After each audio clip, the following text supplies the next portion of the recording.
Officers of Lok Sabha. अब officers of Lok Sabha की बात करें तो यहां आपको 3 ऑफिसर पढ़ना है। कौन कौन से आपके? एक तो प्रोटेम स्पीकर, अस्थायी अध्यक्ष, दूसरा लोकसभा स्पीकर, लोकसभा अध्यक्ष, और तीसरा लोकसभा डिप्टी स्पीकर, लोकसभा उपाध्यक्ष। ठीक, तो प्रोटेम स्पीकर यानी कि अस्थायी अध्यक्ष ये क्या होता है, पहले तो हम ये समझ लें। जब लोकसभा का चुनाव होता है तो 543 सदस्य चुन के लोकसभा पहुंचे गए। ठीक है, तो ये जो 543 सदस्य या 545 सदस्य आपके लोकसभा में जा रहे हैं, तो इनमें से कोई ना कोई तो सीनियर मोस्ट होगा। सीनियर मोस्ट उम्र के हिसाब से नहीं, कौन कितनी बार लोकसभा का सदस्य बना है, 5 बार, 6 बार, 7 बार। ठीक, इस सीनियरिटी के हिसाब से जो सबसे सीनियर मोस्ट एमपी होता है उसे बनाया जाता है प्रोटेम स्पीकर, अस्थायी अध्यक्ष। तो अस्थायी अध्यक्ष आपके है क्या? जो लोकसभा के जितने सदस्य नई लोकसभा में गए हैं, न्यूली इलेक्टेड लोकसभा का जो सबसे सीनियर सदस्य, सीनियर एमपी, ठीक है, उसको हम बनाते हैं क्या? प्रोटेम स्पीकर, अस्थायी अध्यक्ष। अब अस्थायी अध्यक्ष का काम क्या होता है? सारे सदस्यों को शपथ दिला दो और लोकसभा स्पीकर का चुनाव करा दो। जैसे ही लोकसभा स्पीकर का चुनाव होगा, लोकसभा स्पीकर अपनी पोस्ट पे बैठेगा, ये उस पोस्ट को खाली कर देगा। ठीक, बस इतना ही इसका टाइम होता है, 1-2 दिन का। ठीक, इस प्रक्रिया में जितना भी टाइम लग जाए, 1 दिन या 2 दिन, तब तक ये प्रोटेम स्पीकर उस सीट पे बैठता है। तो प्रोटेम स्पीकर का मतलब अस्थायी अध्यक्ष। ठीक, अस्थायी अध्यक्ष का इसका कोई चुनाव नहीं होता, ये तो सबसे सीनियर जो सदस्य होता है लोकसभा का, उसी को बना दिया जाता है। ठीक है, ये विपक्षी पार्टी का भी हो सकता है, याद रखना। प्रोटेम स्पीकर विपक्षी पार्टी का भी हो सकता है, लेकिन लोकसभा स्पीकर हमेशा उसी पार्टी का होगा जो बहुमत में है। ठीक, अब इसके बाद में नेक्स्ट आगे समझना। अब दूसरी पोस्ट आती है आपके लोकसभा स्पीकर की। अब लोकसभा स्पीकर समझना इसके सिस्टम को।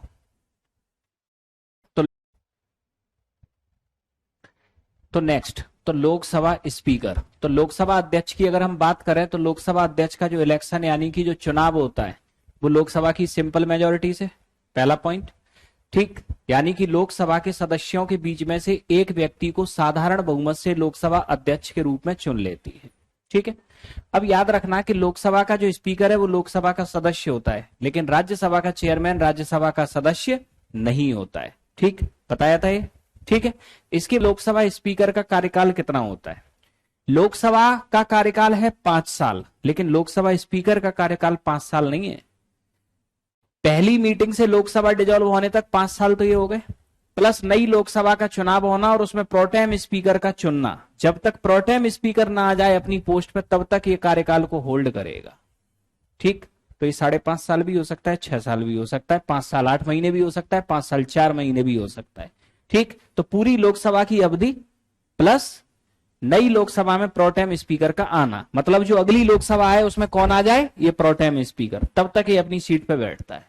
ठीक है, तो याद रखना लोकसभा के सदस्यों का कार्यकाल 5 साल, लोकसभा स्पीकर का कार्यकाल 5 साल, वो तो है ही, प्लस जब न्यूली इलेक्टेड लोकसभा में प्रोटेम स्पीकर का वो हो जाए गठन। ठीक है, अब इसके बाद में नेक्स्ट समझना, कार्यकाल से पहले अगर हम लोकसभा स्पीकर को हटाएंगे तो कैसे हटाएंगे? तो कार्यकाल से पहले हटाने का तरीका आपके ये लोकसभा स्पीकर को, कि लोकसभा स्पीकर रिजाइन देता है डिप्टी स्पीकर को, डिप्टी स्पीकर रिजाइन देता है लोकसभा स्पीकर को।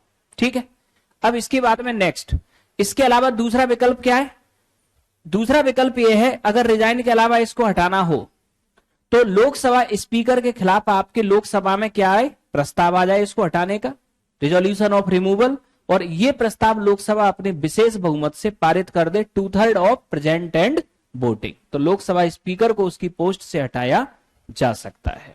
ठीक है, तो आपके यहां लोकसभा स्पीकर को हटाने के प्रस्ताव को अगर आपके Lok Sabha 2/3 of P and B यानी विशेष बहुमत से अगर पारित कर दे तो लोकसभा स्पीकर को पोस्ट से हटा दिया जाएगा। ठीक, अब नेक्स्ट आगे समझना, function of Lok Sabha speaker. Lok Sabha speaker के आपके कार्य कौन कौन से आपके कार्य ये करता है?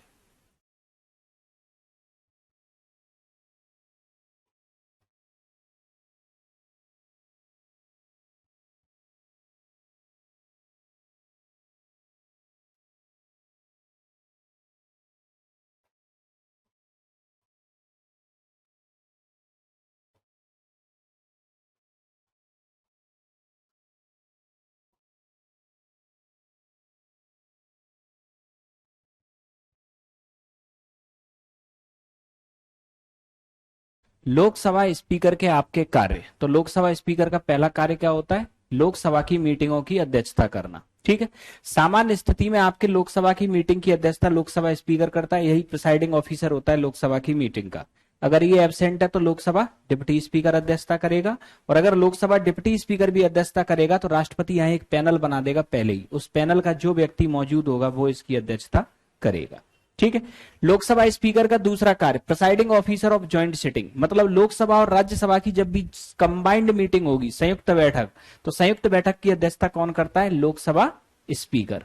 ठीक है, इसके बाद में याद रखना सर्टिफाई मनी बिल, धन विधेयक, कौन सा बिल धन विधेयक होगा और कौन सा बिल धन विधेयक नहीं होगा, ये सर्टिफाई करेगा कौन? लोकसभा स्पीकर। ठीक है, एडजॉर्नमेंट ऑफ सेशन, सत्र का स्थगन। अब देखो, संसद का सत्र, सत्र का मतलब मीटिंग ऑफ हाउस, ठीक, किसी सदन की बैठक, इसे बोलते हैं हम सत्र।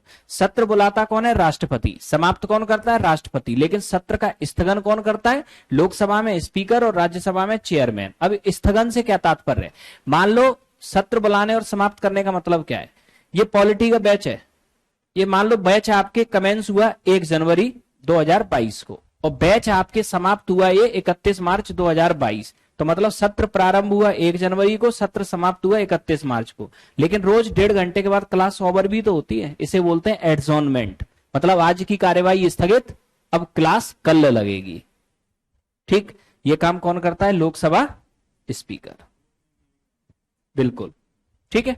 अब नेक्स्ट याद रखना, तो लोकसभा स्पीकर सत्र को स्थगित करता है, सत्र बुलाना समाप्त करना राष्ट्रपति डिसाइड करता है, लेकिन कार्यवाही कितने बजे तक चलेगी, फिर अगली कार्यवाही कब शुरू होगी, ये लोकसभा स्पीकर बताएगा। लोकसभा में राज्यसभा चेयरमैन। ठीक है। दूसरा, दल बदल संबंधी विवादों का समाधान, जितने भी एंटी डिफेक्शन या दल बदल से संबंधी जो आपके मामले होंगे लोकसभा के अंदर, वो उन पर सुनवाई कौन करेगा? लोकसभा स्पीकर। ये बताएगा कि दल बदल के तहत से दोषी माना जाए या ना माना जाए। ठीक है। इसके बाद निर्णायक मत, कास्टिंग वोट। निर्णायक मत क्या होता है? पक्ष और विपक्ष में अगर बराबर वोट हो जाए तो जिधर लोकसभा स्पीकर वोट दे देगा वही फेवर में आपके झुक जाएगा। ठीक है।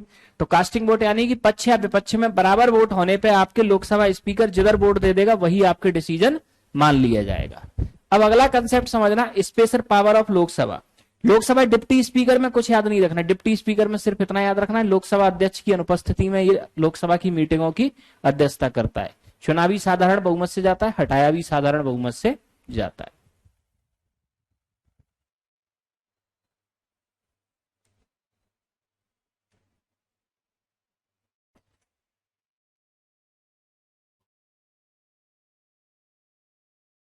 तो लोकसभा की आपके विशेष शक्तियां, special power of Lok Sabha. Lok Sabha की अगर विशेष शक्तियों की अगर हम बात करें तो समझना, अब मनी बिल यानी कि धन विधेयक, धन विधेयक को पहले कहां प्रस्तुत कर सकते हैं हम? सिर्फ और सिर्फ लोकसभा में। ठीक है, यह ध्यान रखना। दूसरा, संयुक्त बैठक की आपकी अध्यक्षता कहां होती है? लोकसभा स्पीकर के द्वारा। ठीक, क्योंकि विशेष शक्तियों का मतलब क्या है? वे शक्तियां जो राज्यसभा के पास नहीं है। ठीक है, ऐसे ही राज्यसभा की कुछ विशेष शक्तियां थी जो बताई थी आपको, ऐसे ही लोकसभा की कुछ विशेष शक्तियां हैं। तो मनी बिल सिर्फ लोकसभा में प्रस्तुत होता है, संयुक्त बैठक की अध्यक्षता लोकसभा स्पीकर करता है। इसके अलावा आपके लोकसभा संयुक्त बैठक में ज्यादा प्रभावशाली होगी। क्यों संयुक्त बैठक में ज्यादा प्रभावशाली होगी लोकसभा? क्योंकि प्रिसाइडिंग ऑफिसर से तात्पर्य नहीं है, सदस्य संख्या ज्यादा है लोकसभा की, 545 है और वहां आपके 245 है, तो लोकसभा अगर आधी भी है तब भी पूरी राज्यसभा के बराबर है। ठीक, तो यहां सदस्य संख्या ज्यादा है, इसलिए आपकी ज्वाइंट सिटिंग में निर्णय वही होगा जो लोकसभा चाहती है। ठीक है। दूसरा याद रखना, सस्पेंशन ऑफ नेशनल इमरजेंसी। अगर राष्ट्रीय आपात को समाप्त करना है तो लोकसभा अपने साधारण बहुमत से राष्ट्रीय आपात की समाप्ति का प्रस्ताव पास कर सकती है और साधारण बहुमत से नेशनल इमरजेंसी को सस्पेंड कर सकती है। इसके अलावा नो कॉन्फिडेंस मोशन सिर्फ और सिर्फ कहां लाया जाता है? लोकसभा में। ठीक है, तो ये स्पेशल पावर है आपके किसकी? लोकसभा की। अब आते हैं इसके बाद में हम एमपी, मेंबर ऑफ पार्लियामेंट। पहले ये जो योग्यताएं संविधान में, जो क्रिमिनल केस है वो है पीपुल रिप्रेजेंटेशन एक्ट में। ठीक है, दोनों चीजें बिल्कुल अलग अलग है। ठीक है, तो जनप्रतिनिधित्व जो अधिनियम होता है ना 1950 का, उसके अंदर आता है वो। ठीक है, क्योंकि यहां संविधान की डिस्क्वालिफिकेशन अलग है, पीपल रिप्रेजेंटेशन एक्ट की अलग है। अब नेक्स्ट, अब मेंबर ऑफ पार्लियामेंट, तो संसद सदस्य। पार्लियामेंट की बात करें तो आपके सिटीजन ऑफ इंडिया, भारत का नागरिक हो व्यक्ति, उम्र लोकसभा का चुनाव लड़ने के लिए 25 साल, राज्यसभा के लिए 30 साल। ठीक, इसके अलावा पार्लियामेंट चाहे तो अन्य योग्यताएं डिसाइड कर सकती है।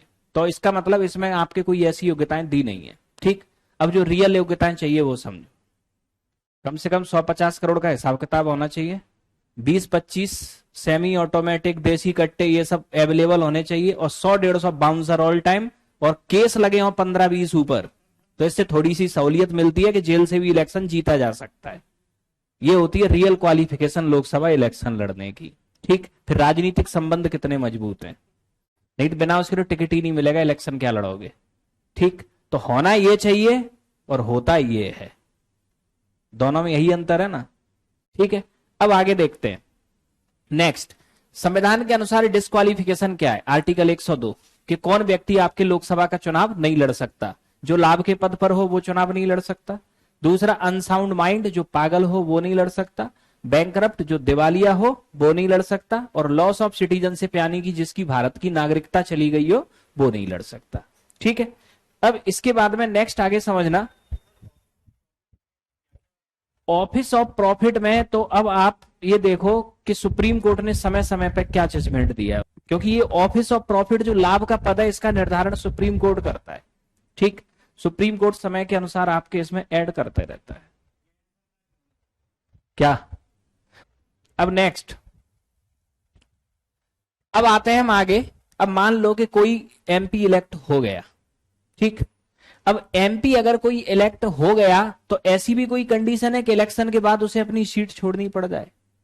ठीक, तो अब ऐसी कंडीशन लिखना कि एक बे कंडीशन, ये नोट कर लिया था, ये बे कंडीशन जिसमें इलेक्ट होने के बाद में, यानी कि चुनाव जीतने के बाद भी एमपी को अपनी सीट खाली करनी पड़ सकती है। ये कंडीशन नोट करो।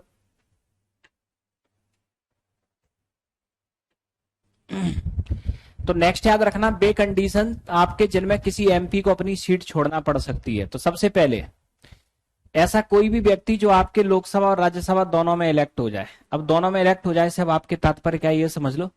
मान लो कि कोई व्यक्ति राज्यसभा का सांसद है, अब उसने लोकसभा इलेक्शन भी लड़ा और वो भी जीत गया, मतलब लोकसभा सांसद भी जीत गया और राज्यसभा सांसद पहले से। ठीक है, या दोनों में से कोई भी। तो ऐसी स्थिति में या तो वो लोकसभा छोड़े या राज्यसभा, नहीं छोड़ेगा तो एक हाउस की सीट चली जाएगी उसकी। ठीक है, दूसरा, आपके कोई व्यक्ति मान लो पहले से एमएलए या एमएलसी है, अब उसने लोकसभा या राज्यसभा का इलेक्शन लड़ा, वो भी जीत गया, तो व्यक्ति को अपनी या तो एमएलए की सीट छोड़नी पड़ेगी, नहीं तो लोकसभा की चली जाएगी। ठीक है, इसके बाद में आपके कोई लोकसभा या राज्यसभा का कोई एमपी है, बिना स्पीकर को बताए 60 दिन हाउस से गायब हो जाए, कोई सूचना दिए। ठीक, तो आपके 60 दिन बाद आपके स्पीकर का आपके विशेषाधिकार है, वो चाहे तो इसको आपके टर्मिनेट कर सकता है। ठीक है, तो आपके 60 दिन से पहले आपको हाजिर होना ही पड़ेगा हाउस के अंदर। ठीक, इसके बाद में next, charge of anti defection, यानी कि दल बदल। अगर किसी आपके एमपी के ऊपर दल बदल का आरोप लग गया तो उसे अपनी सीट छोड़नी पड़ेगी। ठीक, ये कंडीशन होती है कि इलेक्शन के बाद भी आपके किसी एमपी को अपनी सीट छोड़नी पड़ती है। अब नेक्स्ट आगे समझना, एंटी डिफेक्शन यानी कि दल बदल। इसको नोट करो, ये दल बदल आपके होता क्या है। अब नेक्स्ट, एंटी डिफेक्शन यानी कि दल बदल। ठीक है, तो दल बदल का मतलब क्या है पहले तो हम ये समझें, फिर ये प्रोविजन आपके लायक क्यों गए। ठीक है, पहले होता क्या था कि कोई व्यक्ति कांग्रेस के टिकट पे मानो चुनाव लड़ता था, जीत गया, जीतने के बाद बीजेपी में शामिल हो गया। ठीक, कोई व्यक्ति मान लिया सपा के टिकट पे चुनाव लड़ा, जीत गया, जीतने के बाद कांग्रेस में शामिल हो गया। ये बहुत चलता था पहले। ठीक, व्यक्ति लड़ रहा है किसी के टिकट पे चुनाव और जीतने के बाद शामिल किसी में हो जाता था मंत्री पद पाने के लिए। अब ये प्रक्रिया जब आगे बढ़ी तो 1985 में राजीव गांधी सरकार ने कहा कि इस पर रोक लगाना पड़ेगा, नहीं तो इससे आपके लोकतंत्र कमजोर होता है। क्यों? क्योंकि किसी पार्टी के टिकट पर चुनाव लड़ रहे हो, किसी में आप शामिल हो रहे हो जाके। ठीक, मतलब जनता की जो भावना है उनसे भी तो खिलवाड़ हो रहा है। ठीक है, तो अब यहां आपके क्या, इस दल बदल पर रोक लगाने के लिए आपके लाया गया 52वां संविधान संशोधन 1985, पहली बार। इसको अमेंड किया गया 91st अमेंडमेंट 2003 के द्वारा, और दल बदल के कुछ बनाए गए प्रावधान। क्या प्रावधान बनाए गए? अगर कोई भी व्यक्ति इलेक्शन जीतने के बाद अगर अपनी पार्टी से रिजाइन दिया तो दल बदल के तहत वो दोषी होगा और उसकी सदस्यता चली जाएगी। मतलब कांग्रेस के टिकट पर जीते हो तो कांग्रेस में ही रहोगे, जीतने के बाद बीजेपी में नहीं जा सकते। ठीक, पहली चीज। दूसरा आपके समझना, अगर कोई इंडिपेंडेंट एमपी या एमएलए, ठीक है, तो कोई इंडिपेंडेंट एमपी एमएलए आपके किसी अदर पार्टी को ज्वाइन करे इलेक्शन जीतने के बाद, ठीक है, इंडिपेंडेंट का मतलब निर्दलीय। कुछ लोग निर्दलीय चुनाव जीतते हैं ना, अब निर्दलीय कोई चुनाव जीत गया, चुनाव जीतने के बाद उसने कांग्रेस या बीजेपी ज्वाइन की, तब भी उसकी सदस्यता जाएगी। निर्दलीय भी ज्वाइन नहीं कर सकता कोई पार्टी इलेक्शन जीतने के बाद। मान लिया राष्ट्रपति ने किसी को मनोनीत किया लोकसभा या राज्यसभा में, मनोनयन के 6 महीने के अंदर वो चाहे कोई भी पार्टी ज्वाइन कर ले, लेकिन 6 महीने के बाद की तो उसकी भी सदस्यता चली जाएगी। ठीक, इसके अलावा आपके नेक्स्ट आगे समझना, सदन के अंदर एक पार्टी वेप होता है दल सचेतक। दल सचेतक मतलब जो सारे मेंबरों को यह बताता है कि सदन के अंदर क्या डिसिप्लिन बना के रखना है, कब वोटिंग करनी है, कब वॉकआउट करना है। ये पार्टी वेप इंस्ट्रक्शन देता है आपके सदन के अंदर सारे मेंबर्स को। हर पार्टी का एक होगा।